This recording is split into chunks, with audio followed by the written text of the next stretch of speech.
Tonight we begin with a question that sounds almost absurd in its simplicity, yet carries the weight of countless unmarked graves scattered across the ocean floor. Could you survive a sinking ship?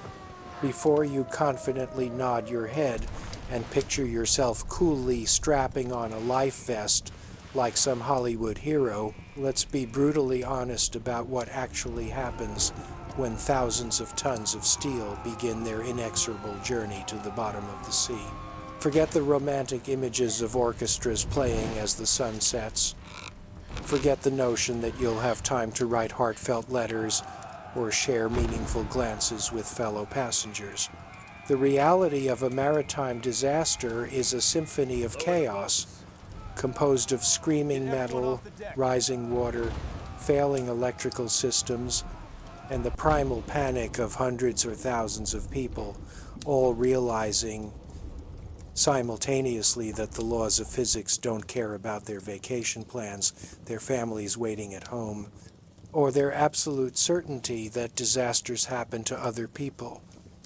Picture yourself right now, wherever you're sitting comfortably, probably in climate-controlled safety with easy access to food, water,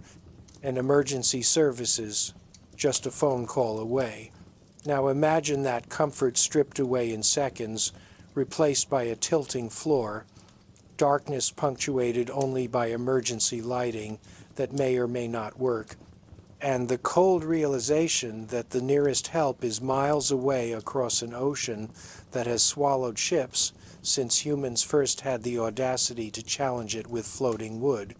The ocean doesn't discriminate between the Titanic's first-class passengers and the unnamed fishing vessel crews who disappear without making headlines. Water finds its way in, air finds its way out, and buoyancy becomes a cruel mistress who plays favorites based on mathematics and maritime engineering rather than your worthiness to survive. Your modern life has insulated you from understanding visceral danger in a way that would have been incomprehensible to your ancestors, who understood that death wasn't always a peaceful fade to black in a hospital bed, but could arrive as a wall of freezing seawater bursting through a bulkhead door you thought was secure. Let's ease into tonight's journey together by establishing exactly how unprepared you are for what's coming, not because you're uniquely incompetent, but because evolution didn't design human beings to function when their entire world begins rotating on an axis it was never meant to follow. If you'd like more stories like this one, please subscribe so you don't miss any new uploads. I'd also love to hear from you. Let me know in the comments where you're listening from and what time of day you're tuning in. The first thing you need to understand about sinking ships is that they don't sink the way movies have trained you to expect. There's rarely a slow, dignified descent that gives you time to process what's happening and make rational decisions about your survival. Ships sink in one of several catastrophic patterns, each with its own unique way of killing you, and the pattern your particular vessel chooses depends on variables you can't see, don't understand, and certainly can't control from your position as a passenger who probably can't even identify which end of the ship is the bow. A ship that's been holed below the waterline by a collision, an explosion,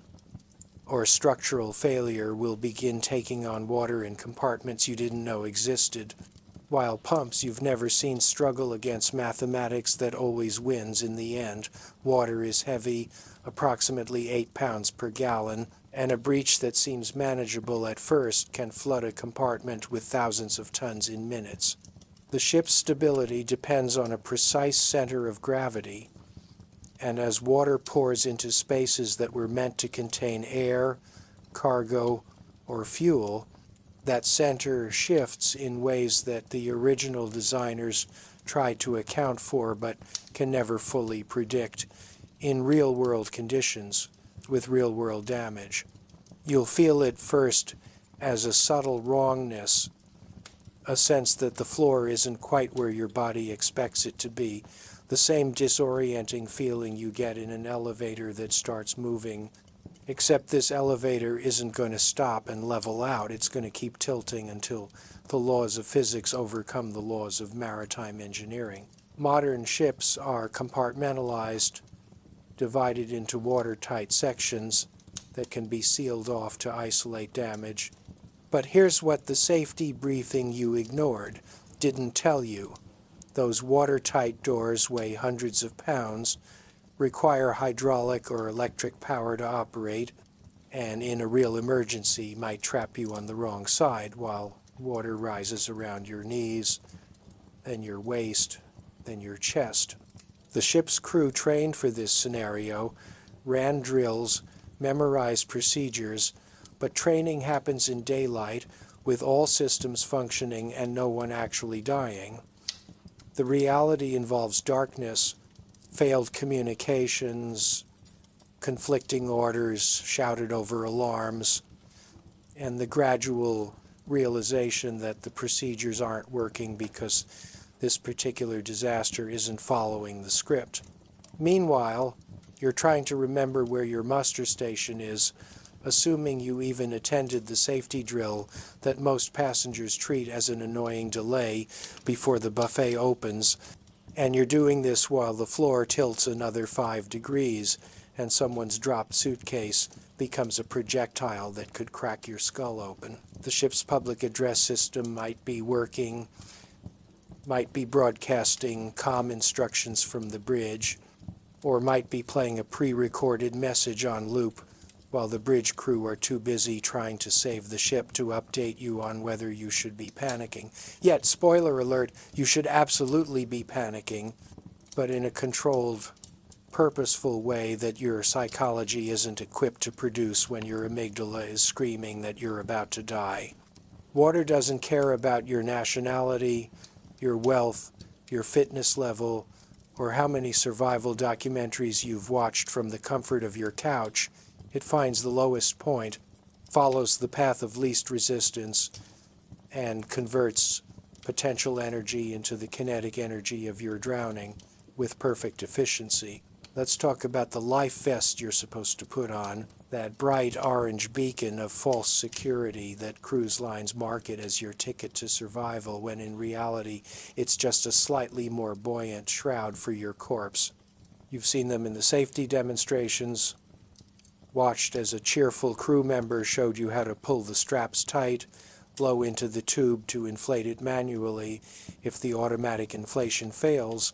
and generally treated the whole thing like a mildly amusing costume rather than a piece of equipment that stands between you and drowning. Here's what they didn't demonstrate: putting on a life vest in calm conditions while standing on a level floor is easy. Putting on a life vest in darkness while the ship rolls 30 degrees to port and water is already ankle deep in your cabin is nearly impossible. The vest itself is designed to turn you face up in the water,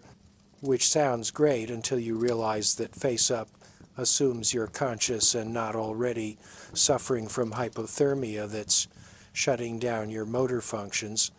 and it assumes the water is calm enough that waves won't simply roll over your upturned face and drown you anyway, despite the flotation. Modern life vests are equipped with lights, whistles, and reflective tape that help rescuers locate you in the water, which would be comforting if rescue was actually coming in time. If you weren't one of hundreds or thousands of people scattered across square miles of ocean, and if the cold water wasn't methodically shutting down your body systems one by one while you bob helplessly waiting for help that might arrive in hours if it arrives at all. The vest keeps your head above water but does nothing about the 50-degree ocean that's conducting heat away from your core approximately 25 times faster than air would. Doesn't prevent the waves from slamming you repeatedly like a toy in a bathtub. Offers no protection from debris in the water, including sharp metal, fuel oil that can blind you and burn your lungs if inhaled. or the other panicking survivors who might cling to you and drag you under in their desperate attempt to stay afloat. You've probably never thought about what happens when hundreds of people wearing life vests all try to climb into lifeboats designed to hold maybe 60 passengers. The vests make you bulkier, harder to maneuver, more likely to get caught on equipment or wedged in doorways.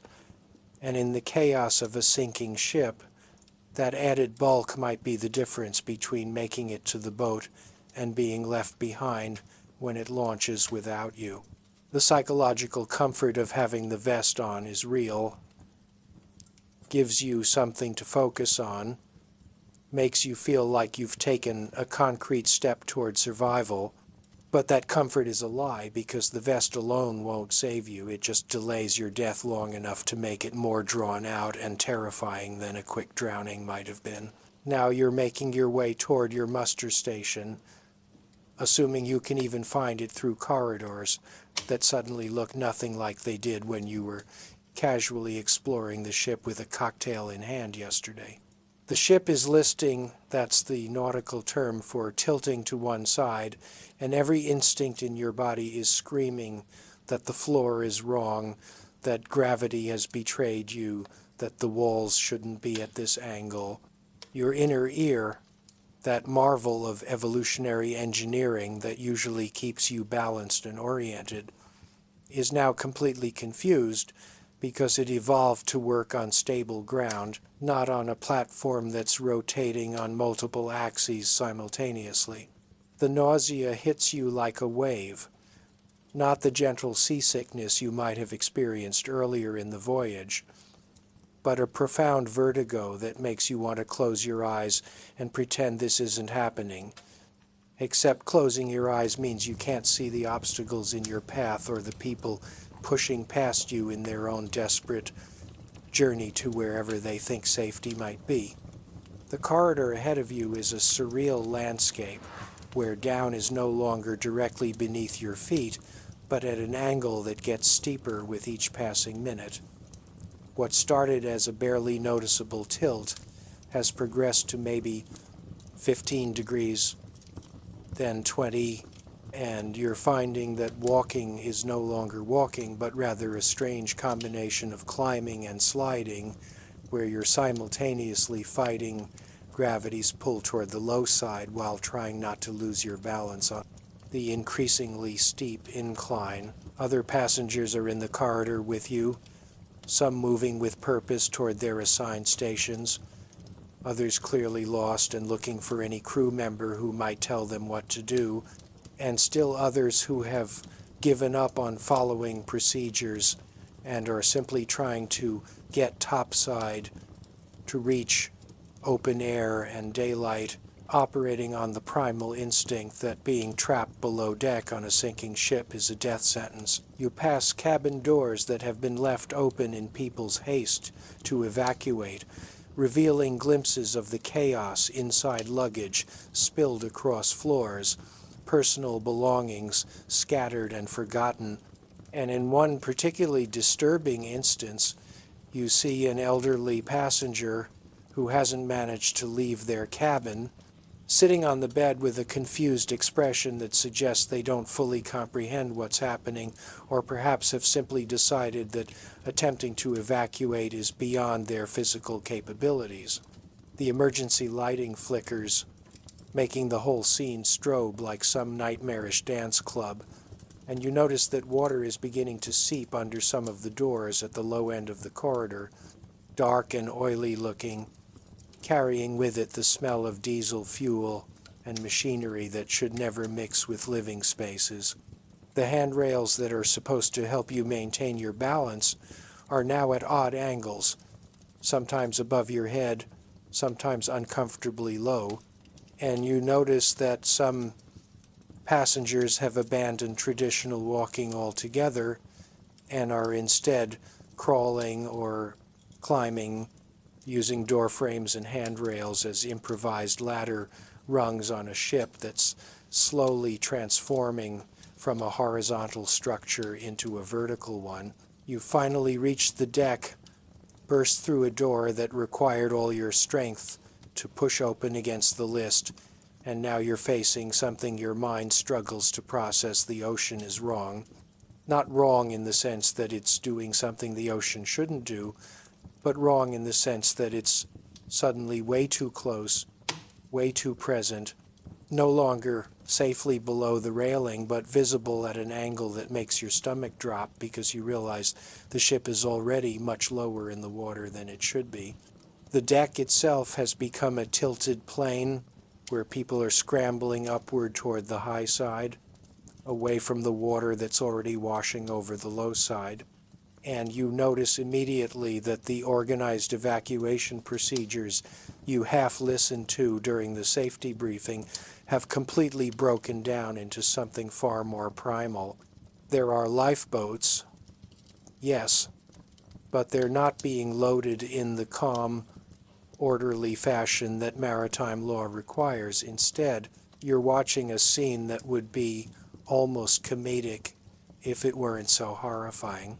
As crew members try to maintain control while passengers push and shove and make irrational decisions based on panic rather than survival sense. Some lifeboats are being launched half empty because the crew can't convince people to get in them. The idea of being lowered down the side of a listing ship in a small boat, apparently more terrifying than staying on the relatively stable deck, even though the deck is attached to a vessel that's actively sinking. Other lifeboats are dangerously overcrowded, packed with so many people that you wonder if they'll even float once they hit the water, and you're witnessing fights break out over space in boats that have clear capacity limits being exceeded by desperate passengers who don't understand or don't care about load ratings. The davits, those mechanical arms that lower the lifeboats, are designed to work with the ship level, and on a listing vessel they're struggling, some boats dropping unevenly, others scraping against the hull as they descend because the geometry is all wrong. You watch one lifeboat launch where the forward davit fails completely, dumping dozens of people into the ocean from a height of maybe 20 feet, bodies hitting water with sounds that shouldn't come from human flesh, meeting surface tension at speed, life vests offering no protection against the impact that can break bones and knock people unconscious before they even have a chance to swim. The crew members who are still functioning, still following their training despite the chaos, are trying to get people into the remaining boats, but they're vastly outnumbered, and you can see the calculation in their eyes. The moment when they realize that there simply aren't enough boats, that the regulation said this ship could carry this many passengers, but the reality of launching boats in these conditions means a significant percentage of the people on this deck are not getting off the ship alive. You notice a family, parents with 2 small children, standing near a boat that's already full,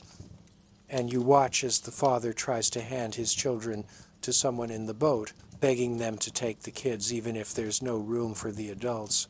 And you see the calculation happening in real time as the people in the boat decide whether their own survival chances decrease enough with 2 more bodies that they should refuse. Let's assume you've missed the lifeboat lottery, which, statistically speaking, is exactly what most passengers in a real sinking face, and now you're confronted with a decision that your comfortable modern life never prepared you for jumping into the ocean from a height that increases with every passing minute as the ship settles deeper into the water. The distance from the deck to the water surface might be 30 feet, maybe 40, possibly more, depending on how high up you are and how much the ship has already sunk, and your brain is trying to calculate whether you can survive the fall while simultaneously screaming at you that this is insane, that you should wait for rescue, that surely someone will come back for you.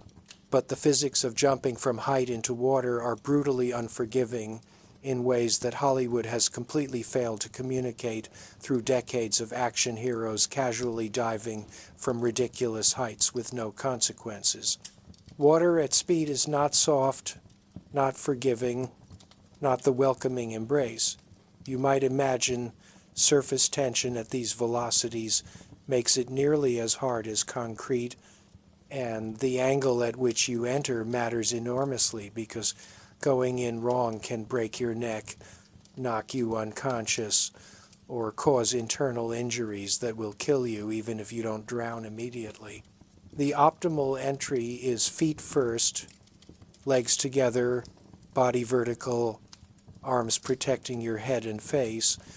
but achieving and maintaining this position while falling through the air in a panic is nearly impossible, especially if you've never practiced it or if you're wearing a life vest that will try to turn you horizontal during the fall. You need to hit the water away from the ship itself because the hull creates turbulence, debris, and suction as it goes down. And you need to be far enough out that you won't be pulled back in when the ship makes its final plunge. But jumping away from the ship means jumping even higher because you need horizontal distance, which requires more vertical drop to achieve. The other passengers around you are making the same calculations, or more likely not making any calculations at all, and just jumping in pure panic, and you watch some of them enter the water wrong, flat on their back, horizontal, head first, without proper arm positioning, and you see them surface either not moving at all or moving in ways that suggest serious injury. The water temperature hits you before you even touch it. The spray coming off the waves tells you this ocean is cold, probably around 50 or 60 degrees Fahrenheit, which sounds manageable until you remember that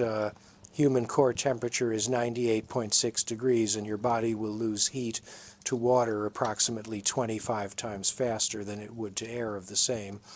temperature. You're standing at the railing now,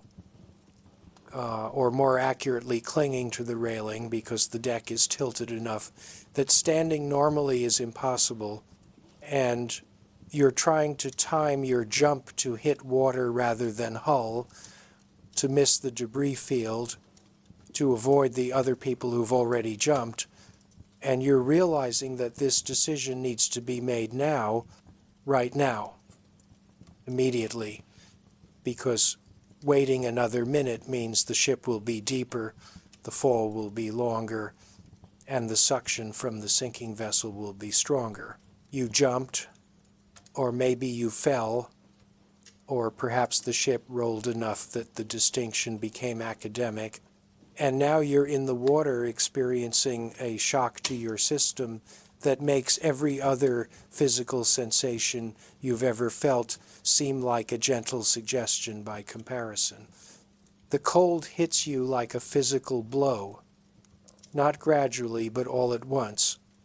forcing the air from your lungs in an involuntary gasp that your body produces whether you want it to or not. And if your head is underwater when this gasp happens, you've just inhaled seawater and started drowning before you've even had a chance to get oriented.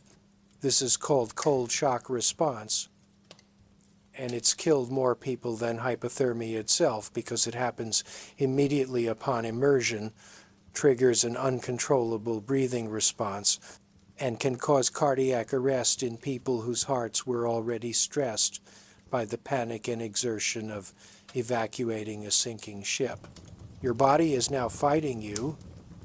every system screaming contradictory demands. Your muscles want to tense up and shiver to generate heat, but that uses energy and oxygen you need for swimming.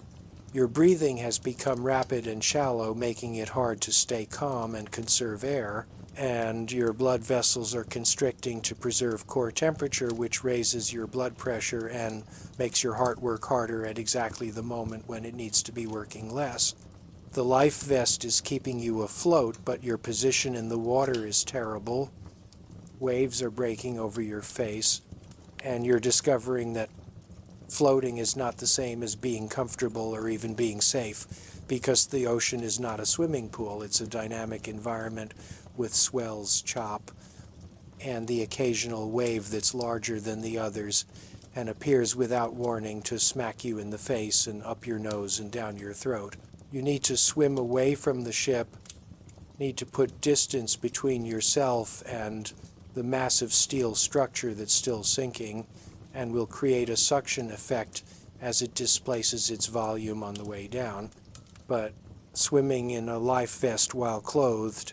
and already exhausted from the evacuation and traumatized from the jump is nothing like swimming in your local pool. Your clothes are heavy with water, dragging you down despite the vest. And if you're wearing shoes, they've become anchors attached to your feet that you should probably try to remove, except that your fingers are already getting numb, and the fine motor control required to untie laces or undo buckles is slipping away minute by minute. Around you in the water are other survivors, some swimming, some floating, some clearly in distress, and you're realizing that the instinct to help others conflicts directly with the reality that approaching someone who's panicking in the water is an excellent way to get drowned by them as they climb on top of you, trying to get higher, trying to breathe, operating on pure survival instinct that makes them dangerous to everyone around them, including themselves. The ship is still visible, a massive looming presence that's now at an angle that seems impossible, that looks like it violates the laws of physics, and you can see people still on deck, still deciding whether to jump, and they're running out of time, but you're too far away and too focused on your own survival to do anything except watch and hope they make the right decision soon. The ship is going down now, really going down, past the point where it might somehow be saved or stabilized, and you're witnessing something that humans are not meant to see, a structure weighing tens of thousands of tons defying its designed orientation, and beginning the final phase of its return to the ocean floor, where all ships eventually go, but usually in a more controlled fashion called scrapping, rather than this violent catastrophe. The angle has increased to maybe 45 degrees or more, transforming the deck into a steep slope where nothing is where it's supposed to be, where vertical is horizontal and horizontal is vertical, and the people still aboard are no longer walking or climbing, but sliding, tumbling, holding on to whatever they can grab, while gravity and momentum conspire to pull them toward the water. You can hear it from your position in the water, the sound of a ship dying metal groaning under stresses it was never designed to withstand, bulkheads collapsing, water rushing into void spaces, glass shattering, and underneath it all, a deep bass rumble that you feel in your chest as much as hear the sound of millions of gallons of seawater displacing air and rearranging the ship's internal geography into something that no longer resembles human architecture. Objects are falling from the ship now, not just people, but furniture, equipment, deck chairs, anything not welded down becoming projectiles as they slide off the tilted surface and plummet into the water around you. Each impact a potential death sentence if you're in the wrong place when a 100-pound object hits the water at terminal velocity. The ship's lights are still partially on, creating an almost festive appearance that's grotesquely inappropriate given the circumstances, and you watch as sections of the electrical system fail in cascading blackouts that race across the hull like reverse lightning, plunging areas into darkness while other sections remain lit in defiance of the catastrophe. You're treading water now, or more accurately, allowing your life vest to keep you vertical while you try to maintain awareness of your surroundings. Try to stay away from the ship's death throes. Try to spot any floating debris that might serve as additional flotation or shelter, and try desperately to keep your core temperature from dropping into the range where your body stops functioning and starts dying. Other survivors around you are calling out, some yelling names, trying to find family members or friends, others just making noise to reassure themselves they're still alive, and a few have gone quiet in a way that suggests they won't be making noise again. The water around the ship is churned into a froth by the turbulence of its descent, creating whirlpools and currents that pull at you even from a distance. And you realize that even after you've made it off the ship and into the water, the ship isn't done with you yet. It's still reaching out through physics and hydrodynamics, trying to take you down with it, trying to ensure that its grave doesn't go unoccupied. Let's talk about what happens in the minutes and hours after the ship goes under. After that final moment, when the last visible piece of hull disappears beneath the surface with a sound like the world's largest drain, emptying, leaving behind a roiling patch of disturbed water, floating debris, and hundreds or thousands of people who are now completely on their own in an environment that's actively hostile to human life. You're bobbing in your life vest, trying to process what you've just witnessed, while your body deals with the more immediate crisis of heat loss that's already begun rewriting your physiology in ways that will kill you long before you die of thirst or starvation. Hypothermia progresses in stages that are both predictable and irreversible if you can't get out of the water, and you're already past the cold shock response and into the next phase where your body is fighting a losing battle to maintain core temperature despite the fact that you're wrapped in water that's conducting your heat away faster than your metabolism can replace it.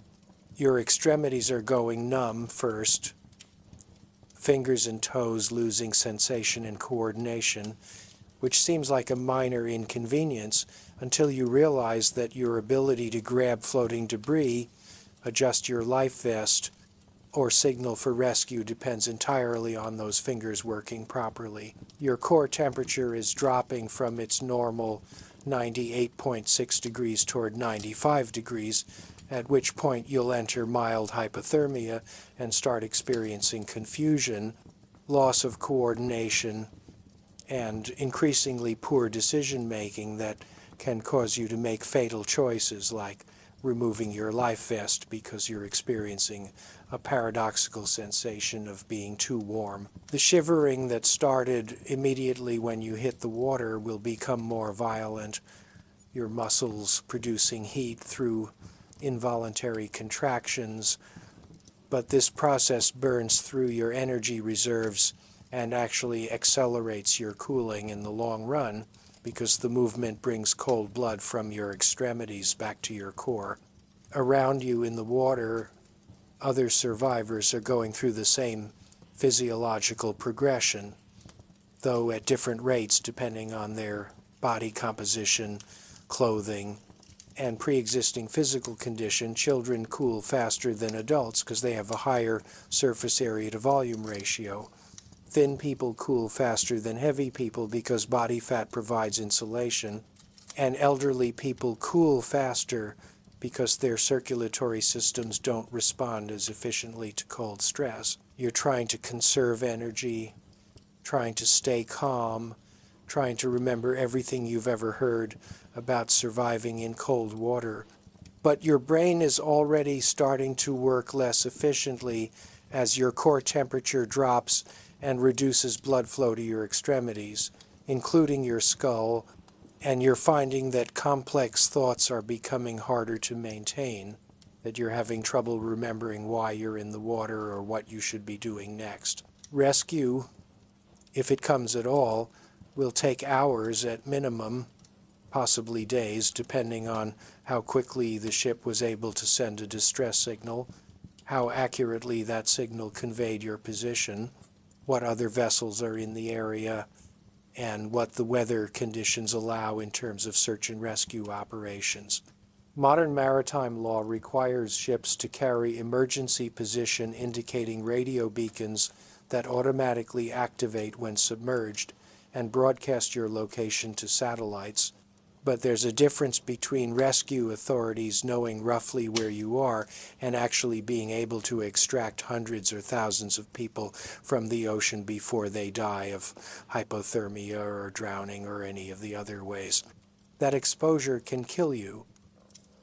The search area expands with every passing hour as currents and waves disperse survivors across an increasingly large patch of ocean, turning the rescue operation from a simple pickup into a complex search pattern that requires multiple aircraft and vessels working in coordination. You're now dealing with the psychological horror of waiting, of knowing that help is theoretically on the way, while simultaneously understanding that you might not survive long enough for it to arrive. And this knowledge creates a mental state, somewhere between hope and resignation, that makes every minute feel like an hour, and every hour feel like a day. The sun is either rising or setting depending on when the ship went down. And this matters enormously because darkness makes you invisible to searchers flying overhead, while daylight brings the additional torture of watching rescue helicopters or planes pass nearby without seeing you, or seeing them spot other survivors while somehow missing your position. Some survivors are still calling out, making noise to keep morale up, or to help rescuers locate clusters of people, but others have gone quiet, either from exhaustion, from hypothermia-induced confusion, or because they've died and their life vests are keeping their bodies afloat in a grim parody of survival. You're trying to stay close to other survivors without getting so close that you create a mass of bodies that might sink together if someone panics or if the group dynamics turn violent, and you're discovering that human behavior in extreme survival situations is not noble or heroic, but rather a spectrum ranging from quiet dignity to desperate selfishness, with every variation in between. Some people are sharing floating debris, helping those who are struggling, maintaining group cohesion even as their own chances of survival decrease with every passing minute, while others have become feral, hoarding debris, pushing away anyone who gets too close, operating on pure survival instinct that has overridden all social conditioning and moral frameworks. The ocean itself continues its work. Waves that seemed manageable when you first entered the water now feel like mountains that require all your remaining strength to ride up and over, and you're realizing that drowning doesn't always look like the dramatic thrashing that movies portray. Sometimes it's just a person who slips under the surface between waves and doesn't come back up, their life vest somehow having failed or been removed in a moment of hypothermic confusion. Now let's address something that survival statistics from actual maritime disasters reveal, but most people never consider. Even if you survive the initial sinking, even if you make it into the water with a functioning life vest, even if you manage to avoid hypothermia long enough for rescue to arrive, you're still facing threats that have nothing to do with drowning or cold, and everything to do with the ocean being fundamentally incompatible with human physiology. The salt water that's been splashing in your face for hours, that you've been accidentally swallowing in small amounts every time a wave breaks over you, that's gotten into your nose and sinuses and possibly your lungs if you went under at any point, is actively poisoning you through a process that most people associate with being stranded on a desert island rather than floating in the ocean itself. Seawater contains approximately 35 grams of salt per liter, roughly 3.5% by weight, which is about 4 times the concentration your kidneys can handle, meaning that drinking seawater to quench your thirst, something that people in extremis will do despite knowing better, actually dehydrates you faster than drinking nothing at all, because your kidneys have to pull water from your tissues to dilute the salt enough to excrete it. But you're not drinking the water intentionally. You're just taking it in through exposure, through breathing the spray, through the waves that keep hitting your face. And while this passive intake is slower than actively drinking it, the effect accumulates over hours until you're dealing with hypernatremia, elevated sodium levels in your blood that cause symptoms ranging from confusion and muscle cramps to seizures and eventual organ failure. Your thirst is becoming overwhelming, a physical sensation that dominates your awareness even more than the cold, and your brain is helpfully suggesting that you're surrounded by water and could easily drink some to relieve this torment, conveniently forgetting or choosing to ignore the fact that this particular water will kill you. The fuel oil that's been leaking from the ship's ruptured tanks is another problem that doesn't get much attention in survival guides but becomes very relevant when you're actually in the water.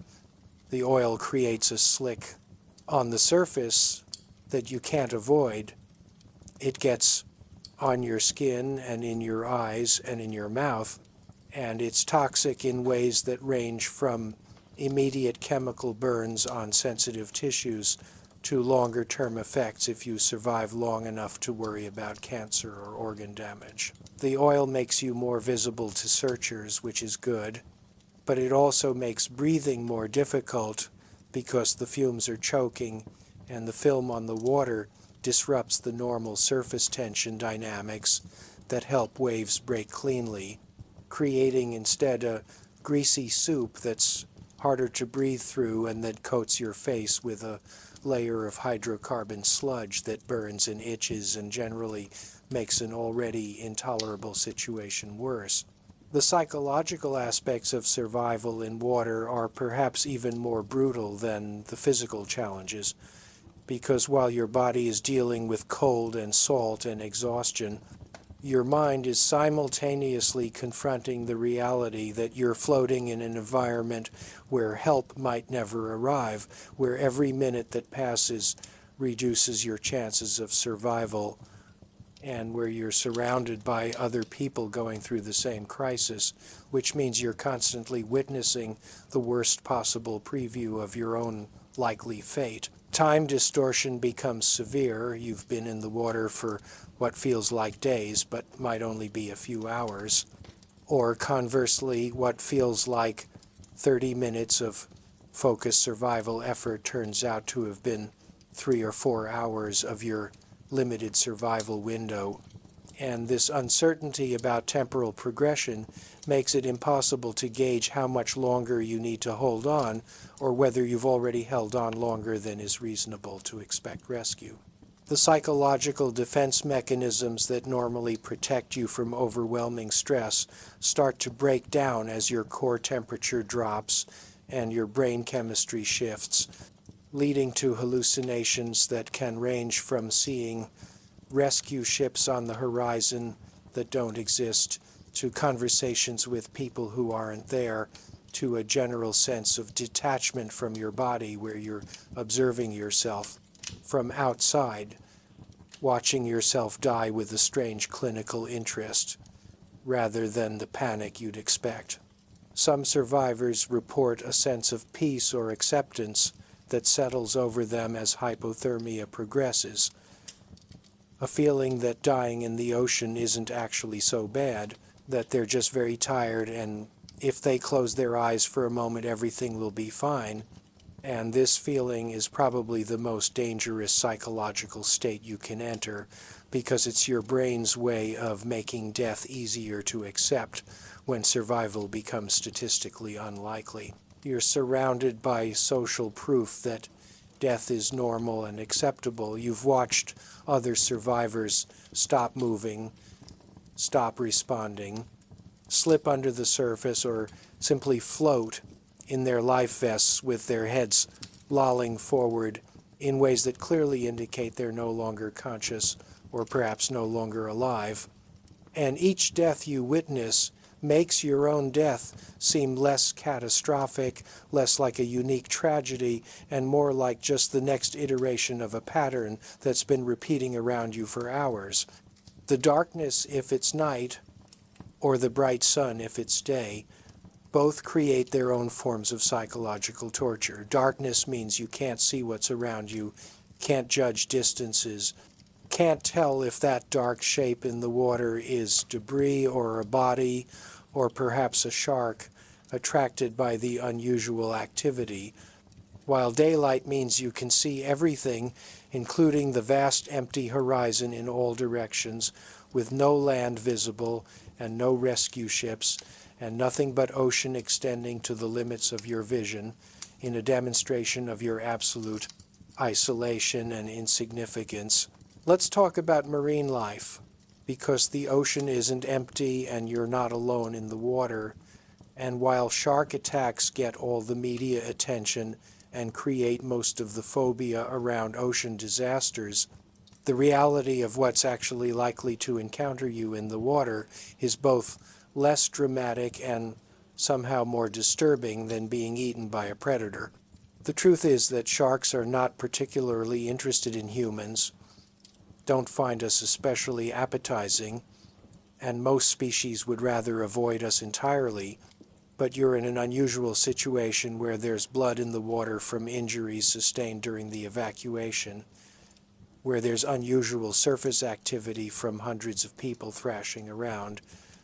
and where the electromagnetic signals produced by distressed humans might attract curious sharks just investigating what all the commotion is about. Most shark interactions in survival situations aren't the Hollywood feeding frenzy, but rather a bump or a bite that's exploratory rather than predatory. The shark trying to figure out what you are and whether you're worth eating. But even an exploratory bite from a large shark can sever arteries, remove limbs, or cause enough blood loss that you're dead in minutes despite still being afloat in your life vest. The more realistic marine threats come from smaller creatures that you'd normally never encounter or worry about. Jellyfish drifting through the debris field, whose stinging cells fire on contact and inject venom that ranges from merely painful to potentially lethal, depending on the species. Portuguese man-o'-war, with their long trailing tentacles that you can't see in murky water until you're already wrapped in them, and experiencing pain that's been compared to being branded with hot irons. And sea lice, which aren't actually lice, but rather the larvae of jellyfish that get trapped under your clothing and between your skin and your life vest, where they sting repeatedly, creating a rash that feels like you're being stabbed with thousands of tiny needles. The psychological effect of feeling things brush against you in the water while you can't see what they are is perhaps worse than the actual encounters, because every piece of floating debris, every strand of seaweed, every unexplained sensation of something touching your leg triggers a panic response that burns through your energy reserves and raises your heart rate and generally accelerates all the processes that are already trying to kill you. The ocean at night is especially terrifying for this reason. You can feel things in the water around you, can sometimes see bioluminescence lighting up when marine organisms are disturbed by swimming survivors, creating trails of ghostly light that look beautiful until you realize they might be trailing from something large moving through the water nearby, something that's investigating all this unusual activity in its habitat. Here's something that will keep you awake at night if you ever think seriously about ship disasters. The majority of people who die in sinkings don't drown in the traditional sense of water filling their lungs until they suffocate, but rather die from what's called secondary drowning or dry drowning, where the trauma of water inhalation, the spasms it triggers in your airways, and the inflammation and fluid buildup that follows create delayed suffocation that happens hours after you thought you'd survived the immediate threat. That water you inhaled during cold shock response when you first hit the ocean, or the waves that broke over your face and went down your throat despite your best efforts to keep your mouth closed, or the times you went under briefly and breathed in before surfacing,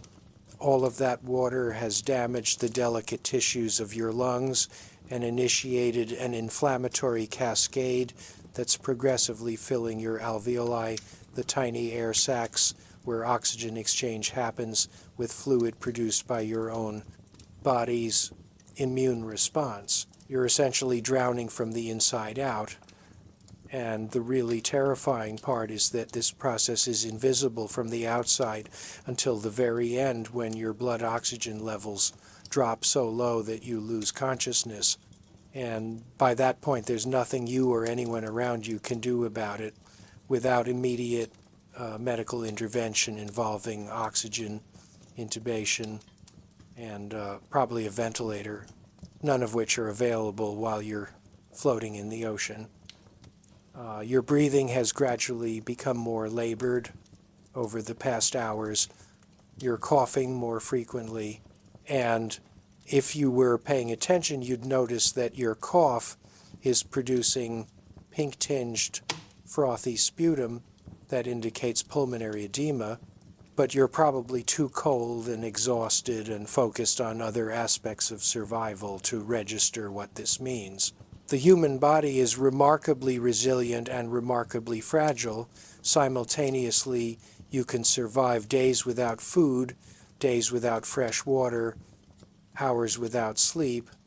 but you can only survive minutes without oxygen, and your lungs are slowly losing their ability to extract oxygen from the air you're breathing, which means that even if rescue arrives in the next hour, even if you get pulled out of the water alive, you might still die on the rescue vessel or in the helicopter or in the hospital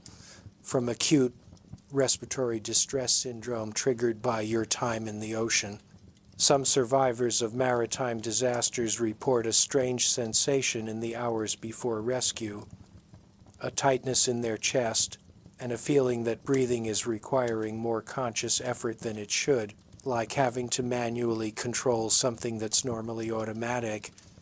And this sensation is your diaphragm working harder and harder to draw breath through lungs that are increasingly compromised by the seawater you've aspirated and the inflammatory response it's triggered. The rescue, when it finally arrives, is not the Hollywood moment of triumph you've been fantasizing about to keep yourself motivated. It's a chaotic, dangerous operation where people continue to die even as they're being saved, where the process of extraction from water to boat or helicopter can itself be fatal, and where the relief of seeing help arrive gets immediately replaced by the new fear that you might not be selected for rescue before your body completely shuts down. The rescue vessel,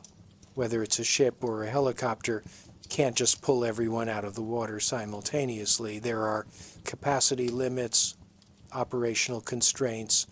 and cruel mathematics that determine who gets rescued in what order.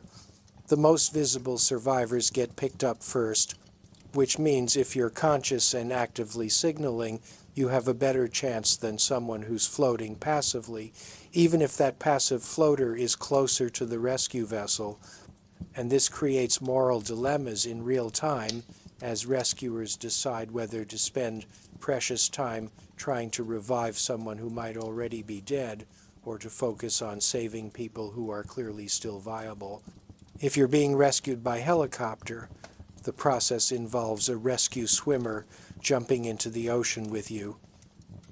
attaching a harness or rescue basket,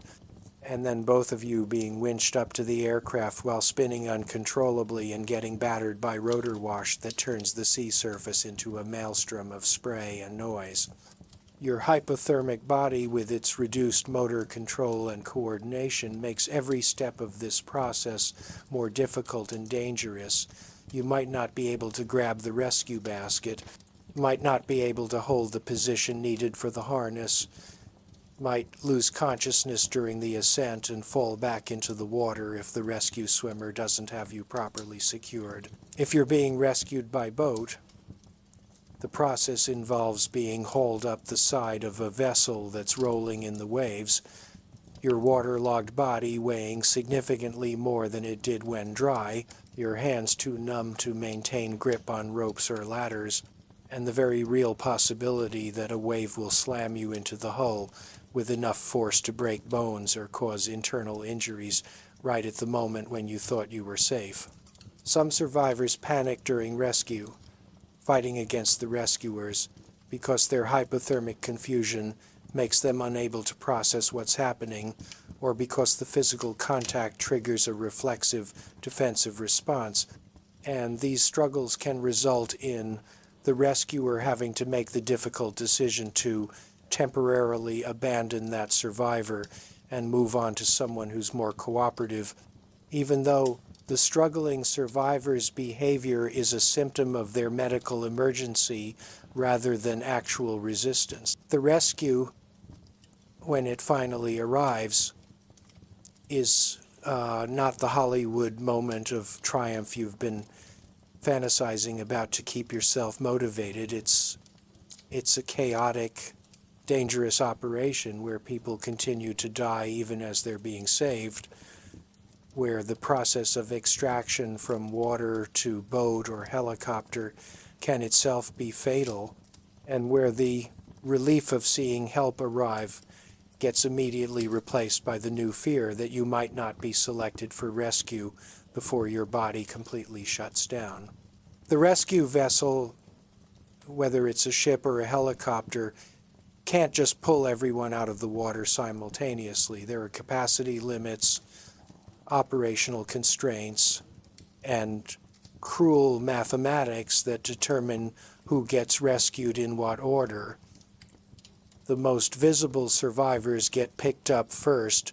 which means if you're conscious and actively signaling, you have a better chance than someone who's floating passively, even if that passive floater is closer to the rescue vessel. And this creates moral dilemmas in real time as rescuers decide whether to spend precious time trying to revive someone who might already be dead, or to focus on saving people who are clearly still viable. If you're being rescued by helicopter, the process involves a rescue swimmer jumping into the ocean with you, attaching a harness or rescue basket, and then both of you being winched up to the aircraft while spinning uncontrollably and getting battered by rotor wash that turns the sea surface into a maelstrom of spray and noise. Your hypothermic body, with its reduced motor control and coordination, makes every step of this process more difficult and dangerous. You might not be able to grab the rescue basket,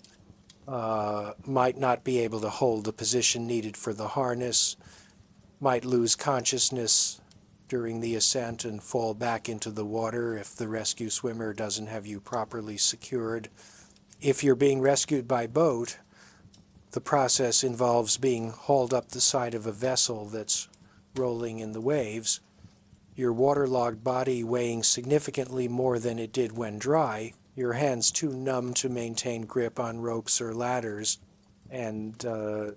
very real possibility that a wave will slam you into the hull with enough force to break bones or cause internal injuries right at the moment when you thought you were safe. Some survivors panic during rescue, fighting against the rescuers, because their hypothermic confusion makes them unable to process what's happening, or because the physical contact triggers a reflexive defensive response. And these struggles can result in the rescuer having to make the difficult decision to temporarily abandon that survivor and move on to someone who's more cooperative, even though the struggling survivor's behavior is a symptom of their medical emergency rather than actual resistance. Let's rewind and consider what happens if you were one of the unlucky ones who didn't make it off the ship before it went completely vertical, who got trapped below deck when the Corridors became vertical shafts, and the watertight doors sealed you in, who experienced the absolute terror of being inside a structure that's rotating 90 degrees while simultaneously filling with water and losing all electrical power. The interior of a sinking ship in its final minutes is a nightmare that combines every phobia humanity has ever developed. Enclosed spaces, darkness, drowning, disorientation, and the knowledge that you're inside a massive piece of industrial equipment that's behaving in ways it was never designed to behave. The corridors have become vertical climbs or descents, depending on which direction you're trying to go, but up and down have lost their normal meanings because the ship's orientation is wrong and your inner ear is screaming conflicting information. Water is rising from below, not flowing along the floor, but rather climbing the walls that used to be floors. And the physics of this transformation mean that air pockets are forming in random locations depending on the ship's internal architecture, creating temporary refuges that might buy you minutes or hours, but will eventually be consumed by rising water. The darkness is absolute once the emergency lighting fails, not the comfortable darkness of your bedroom at night, but rather a thick, oppressive blackness where your eyes search desperately for any photon of light and find nothing, where your sense of spatial orientation collapses completely and you can't tell if you're about to walk into a wall or step into a void. The sounds are worse than the darkness, metal groaning and shrieking as structural members bend and fail, water rushing and roaring through breached compartments, the underwater booming sounds of bulkheads collapsing in other parts of the ship, and occasionally the screams of other trapped passengers that echo through the twisted architecture in ways that make it impossible to determine their direction or distance. You're trying to find a way out, trying to climb toward what you think is up. But the ship's internal layout, which made perfect sense when horizontal, is now a three-dimensional maze where staircases lead in unexpected directions and doors open onto walls or ceilings, and every decision you make about which way to go could be the one that leads you into a dead end from which you'll never escape. The most haunting aspect of being trapped inside a sinking ship is the knowledge that you're running out of time on a schedule you can't see or control, that somewhere above you is safety and air and life, but between you and that salvation is a maze of twisted metal and rising water that might as well be infinite for all your ability to navigate it. Each air pocket you find buys you additional minutes, but these pockets are shrinking as the water rises, and you're faced with a terrible choice. Stay in the air pocket you found where you can breathe, but which will inevitably be consumed by water, or attempt to dive under and swim through flooded compartments, hoping to find another air pocket or an exit before your lungs give out. This choice paralysis has killed countless people in maritime disasters. The decision between certain death later and possible death now proving too difficult to make until the decision gets made for you when the air pocket runs out. If you choose to dive and swim through flooded sections, you're navigating in complete darkness through spaces that are now three-dimensional obstacles, where a corridor that would have taken 30 seconds to walk through when dry and lit might now require swimming blind through. Hanging cables, floating debris, bodies of other passengers who made the same choice but didn't make it through,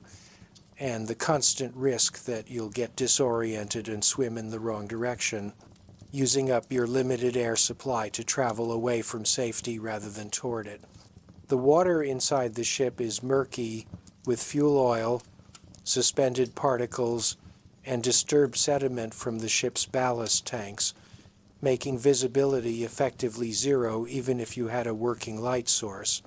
which you probably don't because electronic devices don't survive submersion and chemical light sticks weren't part of your evacuation equipment. Your lungs are screaming for air after maybe 30 or 40 seconds of swimming, but you can't tell if you've made any progress toward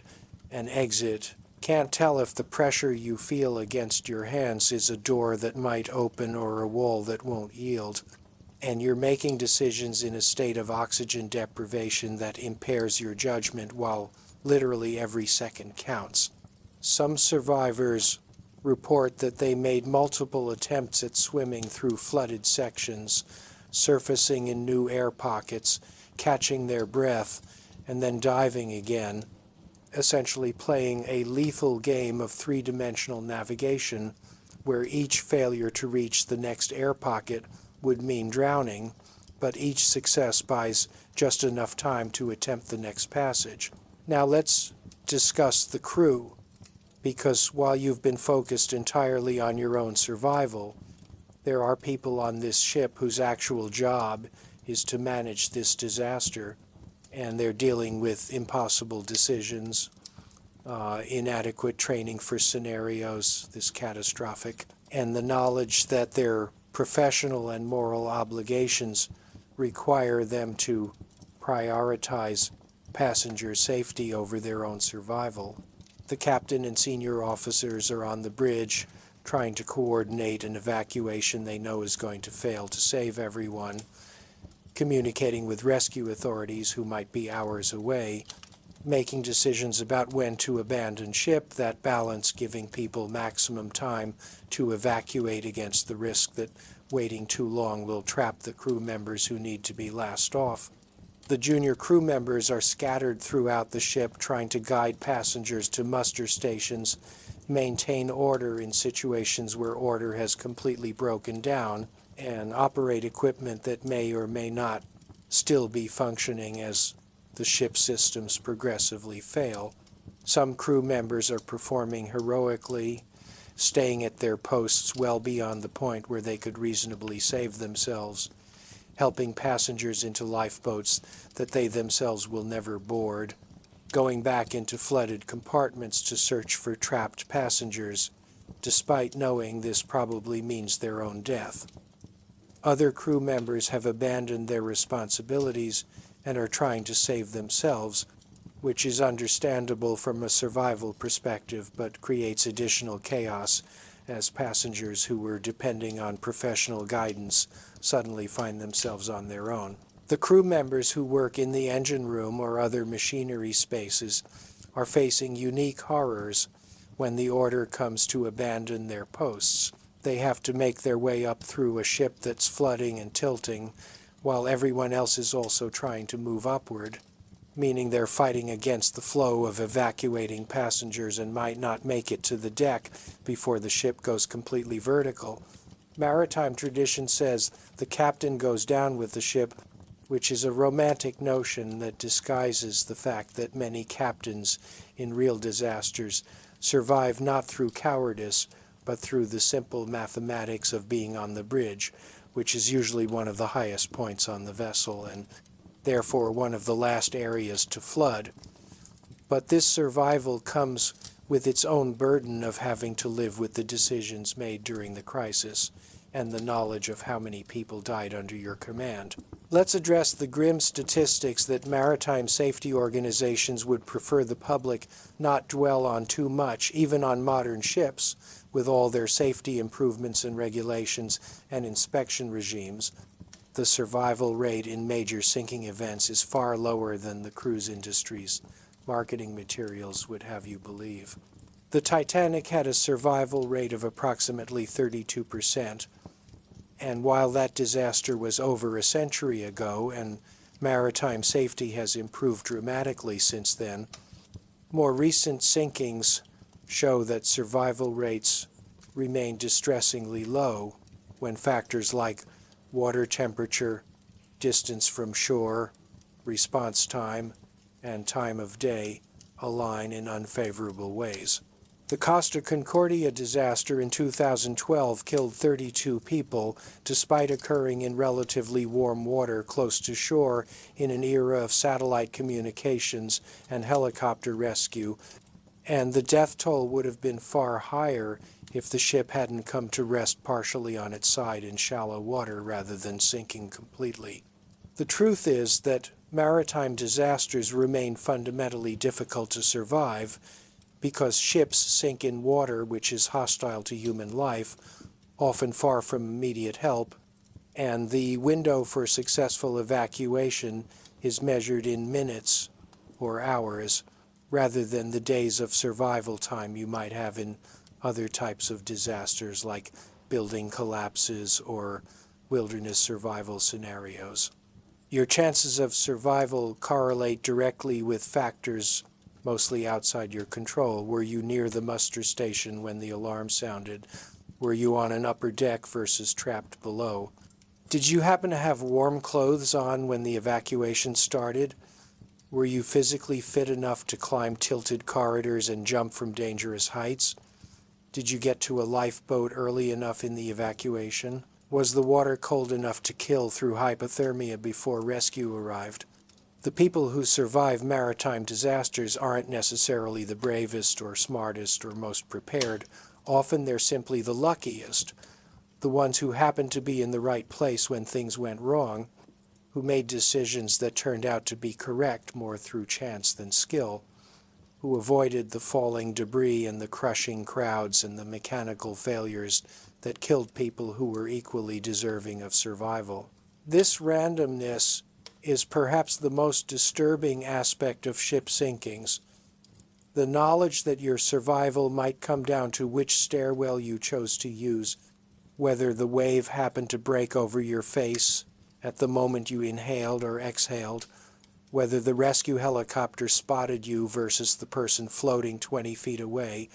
all of these coin flip moments that accumulate into the difference between seeing your family again and becoming another statistic in maritime accident reports. Assuming you've survived the immediate disaster, you're now facing the long-term consequences that will follow you for the rest of your life, because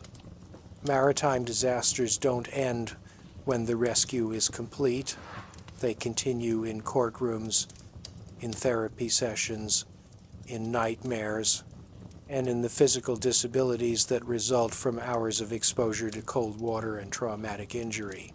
The first few days after rescue are a blur of medical treatment, interviews with investigators trying to determine what caused the disaster, contact with family members who thought you were dead, and the gradual realization that you're one of the lucky ones while others weren't. Your body is dealing with the aftermath of hypothermia,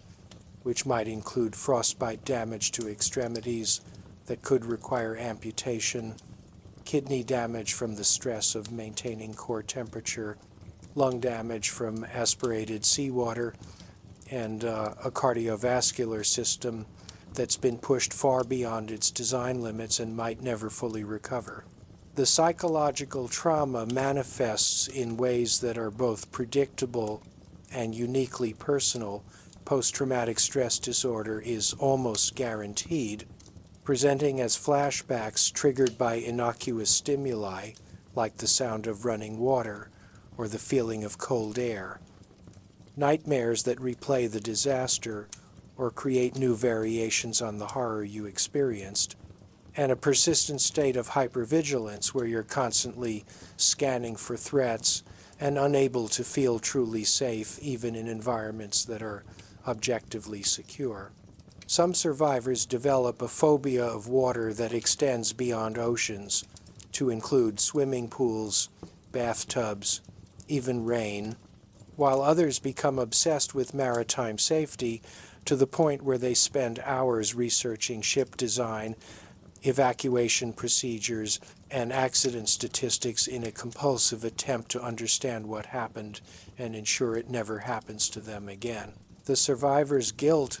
is perhaps the most corrosive long-term effect. The knowledge that you lived while others died, the constant questioning of whether you could have done something differently to save someone else, the memories of specific moments when you made choices that prioritized your survival over someone else's, and the moral weight of those choices, even when they were entirely reasonable given the circumstances.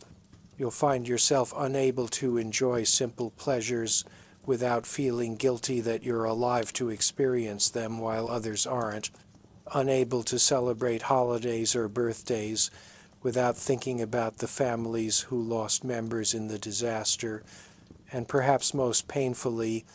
unable to fully explain to anyone who wasn't there what it was really like, leaving you isolated with memories that are too intense to share but too intrusive to ignore. Now let's examine what happens to the ship itself after it sinks. Because while your story might end with rescue or death, the ship's story continues on the ocean floor, where it becomes something between a time capsule, a tomb, and an artificial reef that will persist for decades or centuries depending on the depth and conditions. The descent to the bottom is faster than you'd expect for something so massive. A large cruise ship or cargo vessel will take anywhere from 5 to 30 minutes to reach the seafloor, depending on water depth. And during this descent, it's undergoing transformation as the increasing pressure crushes air pockets, implodes hollow structures, and generally compacts the vessel into something that barely resembles its surface configuration. If people are still trapped inside during this descent,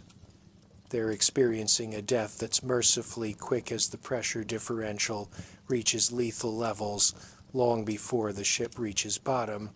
though this is small comfort to anyone considering the scenario. Once on the bottom, the ship begins a process of deterioration that's faster in warm, shallow water and slower in cold, deep water, but is ultimately inexorable. Marine organisms colonize every surface, metal corrodes,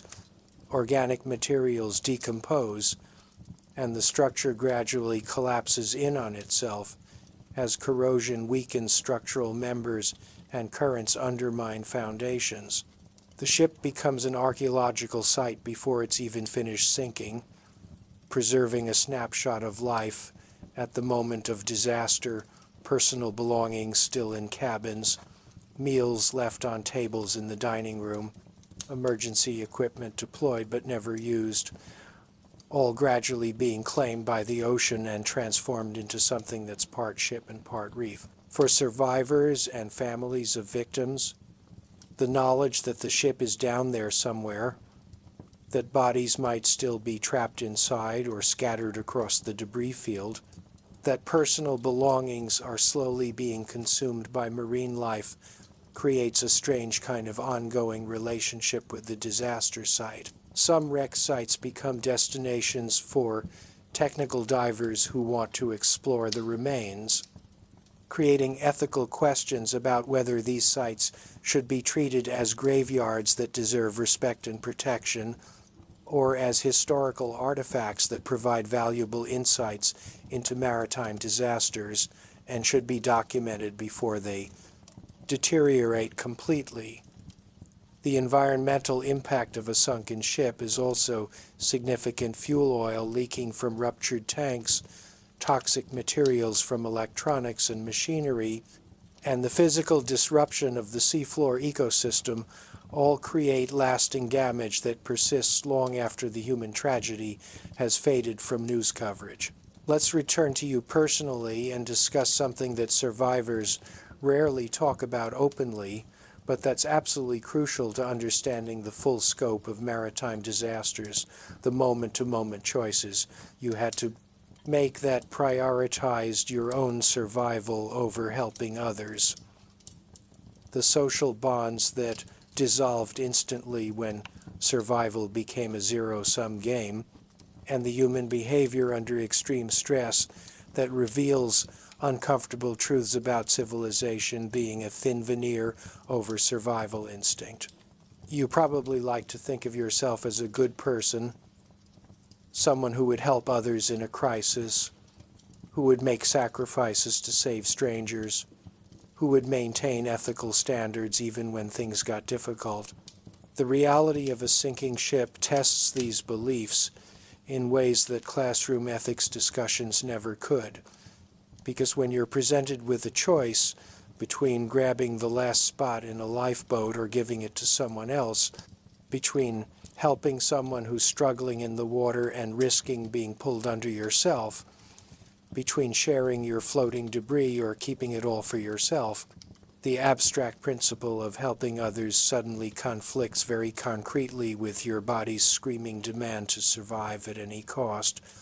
Some people do act heroically, do make sacrifices,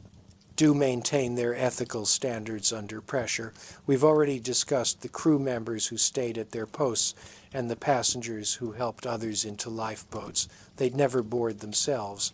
But these people are statistical outliers, memorable precisely because their behavior is exceptional rather than typical. The average person in a sinking ship, which includes you, unless you have some special training or exceptional moral character that's been tested in real crisis situations, will make whatever choices seem most likely to keep them alive, and will rationalize those choices afterward through whatever mental framework helps them sleep at night. You pushed past that elderly couple to get to the lifeboats first because you reasoned that you're younger and have more life ahead of you and therefore your survival is more valuable, though you don't phrase it quite that crudely even in your own thoughts. You didn't help that person who was struggling in the water because you convinced yourself they were already too far gone, and attempting to save them would just mean two people dying instead of one. You hoarded the floating debris you found instead of sharing it, because you told yourself that maintaining your own buoyancy was the prerequisite to helping anyone else later, though that later never quite arrived. The investigation that follows a major maritime disaster is its own kind of horror, a bureaucratic and legal process that takes years to complete and often leaves survivors feeling that their trauma is being minimized, misunderstood, or worse, weaponized in service of corporate liability limitations and insurance negotiations. Multiple agencies will investigate simultaneously the flag state whose registry the ship sailed under, the coastal state where the disaster occurred if it was near shore, the countries whose citizens were killed or injured, international maritime organizations, insurance companies, law firms representing survivors or families of victims, and sometimes independent investigators hired by news organizations or advocacy groups. You'll be interviewed multiple times by different investigators, asking subtly different versions of the same questions, trying to establish a timeline of events, looking for inconsistencies in your account that might indicate you're misremembering or lying, and generally treating your traumatic experience as data to be mined for legal or regulatory purposes. The official investigation report, when it finally comes out 18 months or 2 years after the disaster, will read like a technical manual rather than an account of human suffering full of passive voice constructions that obscure responsibility, careful legal language that avoids direct accusations that might open the investigating body to lawsuits, and recommendations for safety improvements that are phrased as suggestions rather than requirements and may or may not be implemented depending on their cost and political feasibility. The criminal and civil lawsuits that follow will drag on even longer,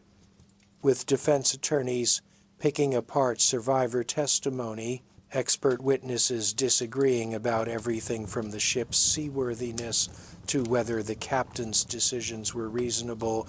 and settlement negotiations that reduce human lives to dollar amounts calculated through actuarial tables that assign different values to different victims based on their age, earning potential, and family circumstances. If you survived with significant injuries or disabilities, you'll find yourself in the position of having to prove the extent of your damages to skeptical insurance adjusters who've been trained to minimize payouts and who will hire their own medical experts to examine you and produce reports suggesting your injuries aren't as severe as you claim or that they existed before the disaster. The survivors' community that forms after major disasters can be both supportive and toxic, with some people finding genuine solidarity and understanding with others who shared the experience, while others become competitive about who suffered more or bitter about perceived inequities in media attention or settlement amounts. Here's the part that's going to make you seriously reconsider ever setting foot on a ship. Everything we've discussed so far assumes a relatively straightforward sinking, where the primary cause of death is drowning or hypothermia, but there are scenarios where the ship's cargo or fuel creates additional catastrophic threats that turn an already nightmarish situation into something exponentially worse. Chemical tankers carry substances that can kill through inhalation long before the water reaches you, creating clouds of toxic gas that spread through the ship's ventilation system or leak from breached tanks, forcing you to choose between staying in your air pocket and being poisoned or diving into water you might not survive. Oil tankers and ships with large fuel reserves can turn a sinking into an inferno as spilled petroleum ignites,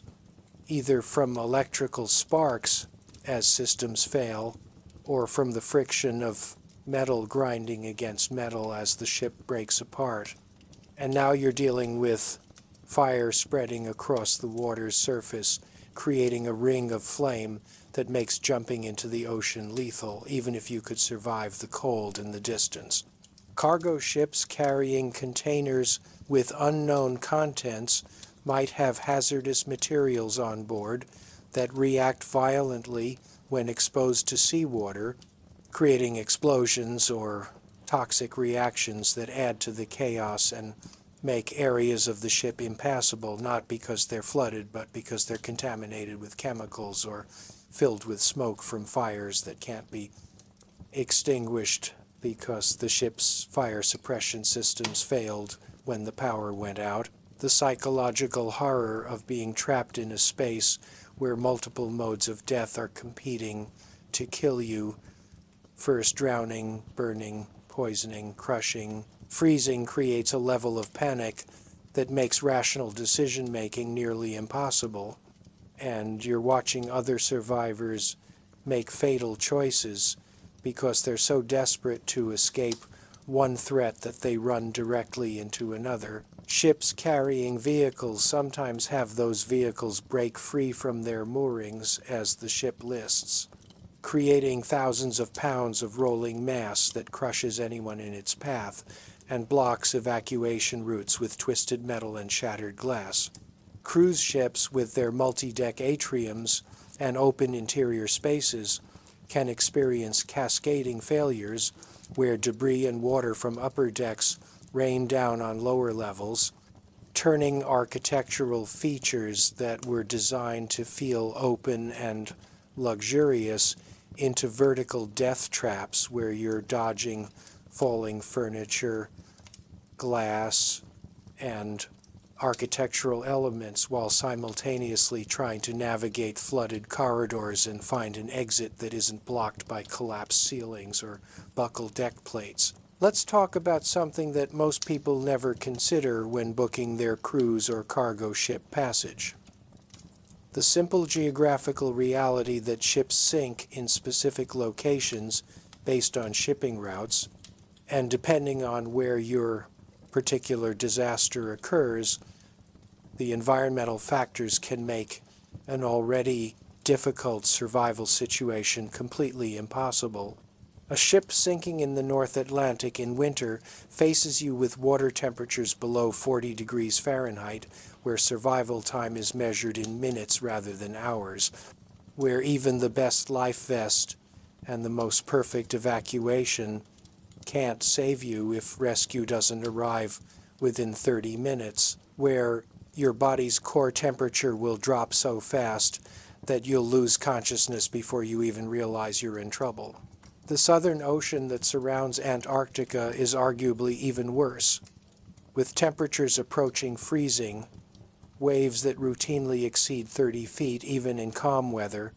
and the nearest rescue resources potentially thousands of miles away across some of the most inhospitable water on Earth. Tropical waters might seem more survivable due to temperature, but they come with their own threats, including a higher density of dangerous marine life, faster bacterial growth that leads to infection in any cuts or abrasions,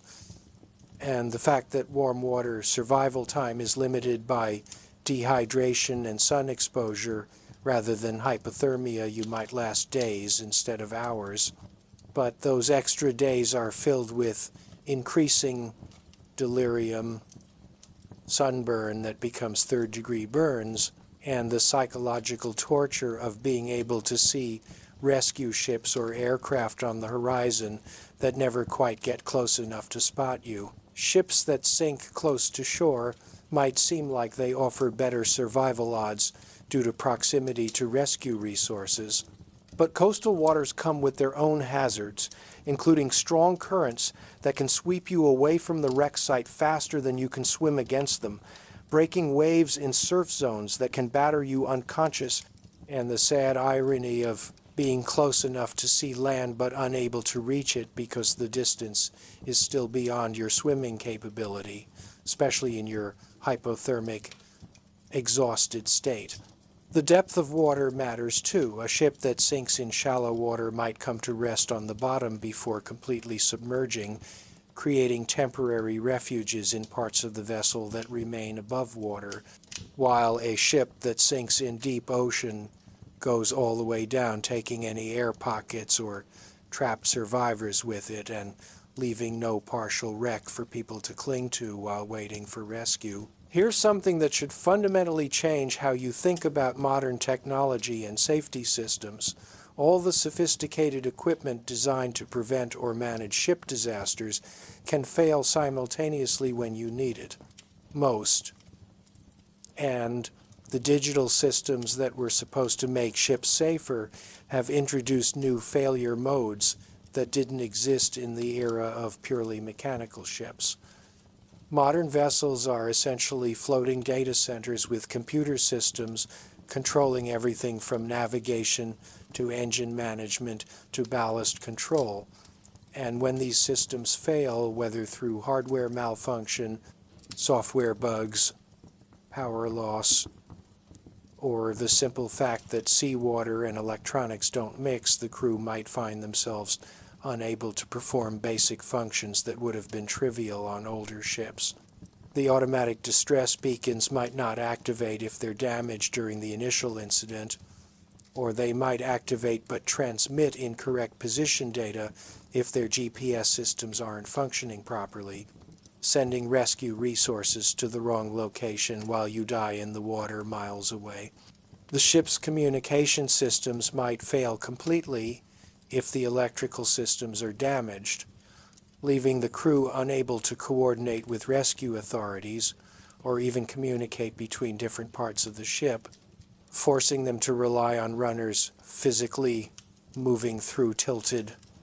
flooding corridors to pass messages. The emergency lighting that's supposed to guide you to muster stations operates on backup batteries that might be located in compartments that flood early in the sinking, leaving you to navigate in complete darkness except for whatever light your phone provides until its battery dies. The lifeboats themselves, despite being designed to launch automatically or at least manually with minimal training, can fail in dozens of ways. Mechanical releases that jam, davits that won't function at extreme list angles, motors that don't start, electronic controls that fail when exposed to water spray. The maritime industry has spent decades adding layers of safety systems and redundancies,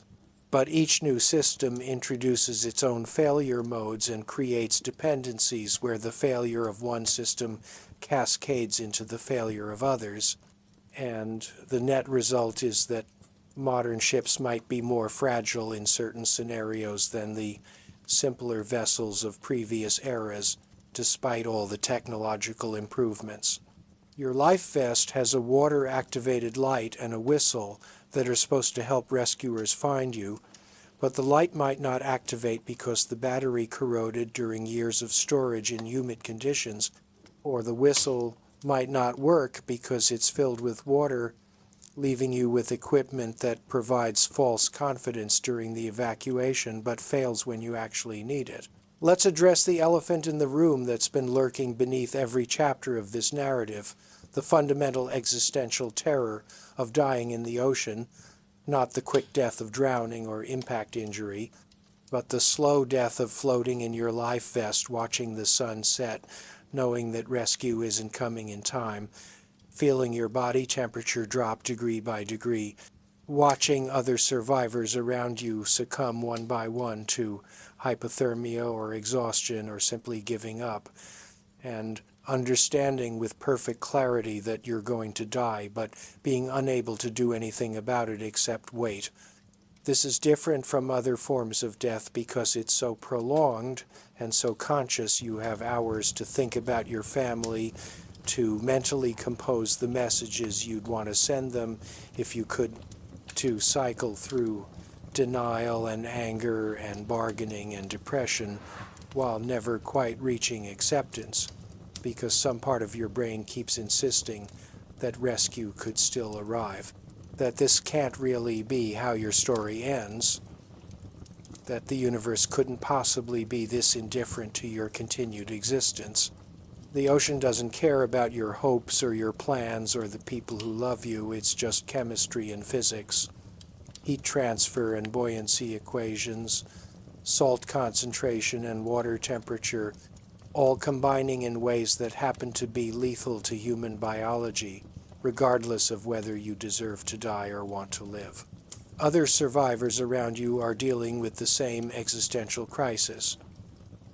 Some by trying to maintain hope and morale through encouraging words or group singing or telling stories to pass the time.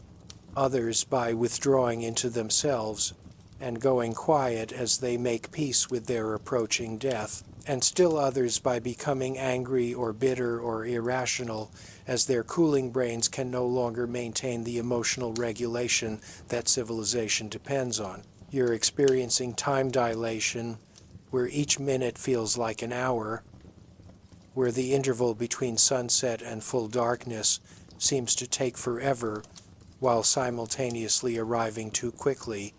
where your sense of how long you've been in the water becomes completely unreliable as hypothermia affects your cognitive function and makes time feel both compressed and expanded. The knowledge that you could have survived if just one or two factors had been different, if the water had been 10 degrees warmer, if rescue had arrived 30 minutes earlier, if you'd happened to grab that piece of floating debris that had better insulation properties, makes the randomness of your death feel particularly cruel, like you're failing a test that you almost passed but not quite. Now we need to talk about the families and loved ones who aren't on the ship, who get the news that there's been a maritime disaster and their person was aboard, who experience their own unique horror of waiting for information while imagining every possible scenario, ranging from complete survival to worst-case death. The first reports of a ship in distress are usually vague and incomplete, filtered through multiple layers of maritime authorities and news organizations, containing just enough information to confirm that something terrible is happening, but not enough to tell you whether your loved one is among the survivors, the injured, or the dead. The waiting period between learning about the disaster and getting confirmation about specific individuals can stretch for days, during which families are caught in a limbo where they can't grieve because they don't know if there's anything to grieve, can't celebrate survival because they don't know if their person survived, and can't make practical decisions about whether to travel to where survivors are being taken because they don't know if there will be anyone to visit.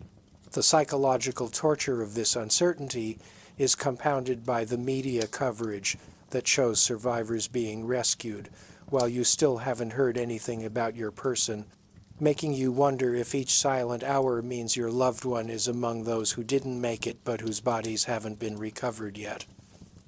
When confirmation finally comes, whether it's good news or bad,